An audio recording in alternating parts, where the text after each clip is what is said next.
যদি আল্লাহ তাআলা ওই আল্লাহর ওলিদেরকে যদি একবার যদি আবার যদি আসহাবে কাহফের যুবকদের মতো না দেহের মধ্যে রূহটা দিতেন, তাহলে তারা আসে আগে ওই খাদেমগুলারে জবাই করতো। জোরে বলুন ঠিক না? মানে যারা মাজারের রক্ষণাবেক্ষণ করেছিল, খাদেম ছিল, যারা শিরকিয়াত চালু করেছিল, তাদেরকে আগে জবাই করতো। জোরে বলুন ঠিক না?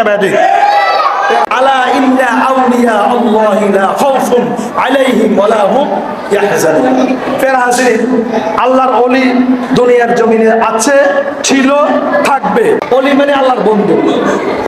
ওলি মানে এই নয় যে একটা লোক মারা গিয়েছে, ওই লোক মারা যাওয়ার পরে তার উত্তরসূরিরা, তার পরিবারের লোকেরা কবর করবে, এরপরে এটার উপরে সুন্দর মতন ইট দিয়ে এটাকে মেরামত করবে, এরপরে উপরে লাল শালু বিছাই দিবে, এরপরে এখানে দরবার করবে, এখানে ইবাদত করবে, এখান থেকে ফয়েজ দিবে, এখান থেকে নিজেদের স্বার্থ হাসিল করবে।